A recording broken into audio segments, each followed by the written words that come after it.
ಮೂಡುಬಿದಿರೆಯ ಸಮುದಾಯ ಆರೋಗ್ಯ ಕೇಂದ್ರಕ್ಕೆ ಕೋವಿಡ್ ಹಿನ್ನೆಲೆಯಲ್ಲಿ ಸ್ಕೌಟ್ಸ್ ಗೈಡ್ಸ್ ಕನ್ನಡ ಭವನದಲ್ಲಿ ಸಾರ್ವಜನಿಕರಿಗಾಗಿ ನಡೆಯುತ್ತಿರುವ ಉಚಿತ ಆರೋಗ್ಯ ತಪಾಸಣೆ ಮತ್ತು ಚಿಕಿತ್ಸೆಯ ಶಿಬಿರಕ್ಕೆ ಕ್ಷೇತ್ರದ ಶಾಸಕರಾದ ಉಮಾನಾಥ್ ಕೋಟ್ಯಾನವರು ಭೇಟಿ ನೀಡಿ ಕೊರೋನಾ ಹರಡದಂತೆ ಕೈಗೊಂಡಿರುವ ಮುಂಜಾಗ್ರತಾ ಕ್ರಮಗಳು ಹಾಗೂ ತುರ್ತು ಸಂದರ್ಭದಲ್ಲಿ ಆಸ್ಪತ್ರೆಯಲ್ಲಿರುವ ಸೌಲಭ್ಯಗಳ ಕುರಿತು ವೈದ್ಯಾಧಿಕಾರಿಗಳೊಂದಿಗೆ ಚರ್ಚಿಸಿ ಮಾಹಿತಿಯನ್ನ ಪಡೆದುಕೊಂಡರು.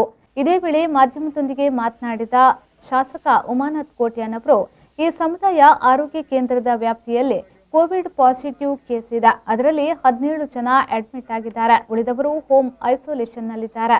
ಈಗಾಗಲೇ ಆಸ್ಪತ್ರೆಯಲ್ಲಿ ವ್ಯಾಕ್ಸಿನ್ ನೀಡಲಾಗ್ತಾ ಇದೆ. ಇಲ್ಲಿ ಆಕ್ಸಿಜನ್, ವಾಹನ, ಸಿಬ್ಬಂದಿಗಳ ಕೊರತೆ ಇಲ್ಲ. ಹೊಸದಾಗಿ 6 ಜನರಿಗೆ ಅಡ್ಮಿಟ್ ಮಾಡಲು ಅವರಿಗೆ ಬೇಕಾದ ಸೌಕರ್ಯಗಳನ್ನು ಮಾಡಿಕೊಡಲಾಗುವುದು ಎಂದು ಹೇಳಿದರು. ಎಲ್ಲ ಸಿಬ್ಬಂದಿಗಳ ಕೊರತೆ ಮೇಲೆ ಎಲ್ಲ ವಾಹನಗಳ ಸಿಬ್ಬಂದಿಗಳ ಎಲ್ಲ ವ್ಯವಸ್ಥೆಗಳು ಇಲ್ಲಿ ಸರಿಯಾಗಿದೆ. ಈಗಾಗಲೇ ಹೊಸದಾಗಿ ಒಂದು 6 ಜನರನ್ನು ಇಲ್ಲಿ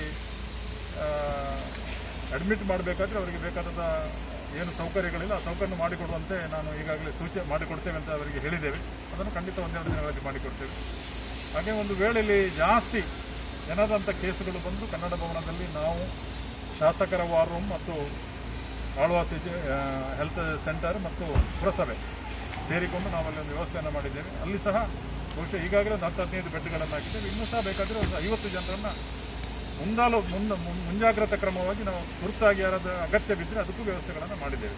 ಈಗಾಗಲೇ ಒಂದು 125 ಜನ ಪಾಸಿಟಿವ್ ಕೇಸಸ್ ಇದೆ. ಅದರಲ್ಲಿ ಈಗಾಗಲೇ 15 ಜನ ಅಡ್ಮಿಟ್ ಆಗಿದ್ದಾರೆ. 17 ಜನ ಅಡ್ಮಿಟ್ ಆಗಿದ್ದಾರೆ ಬೇರೆ ಬೇರೆ ಆಸ್ಪತ್ರೆಗಳಲ್ಲಿ, ಖಾಸಗಿ ಆಸ್ಪತ್ರೆ, ಸರ್ಕಾರಿ ಆಸ್ಪತ್ರೆಯಲ್ಲಿ. ಉಳಿದಂತೆ ಹೋಮ್ ಐಸೋಲೇಷನಲ್ಲಿದ್ದಾರೆ. ಯಾವುದೇ ತೊಂದರೆ ಇಲ್ಲಿ ಬಂದಂಥ ಪ್ರತಿಯೊಬ್ಬ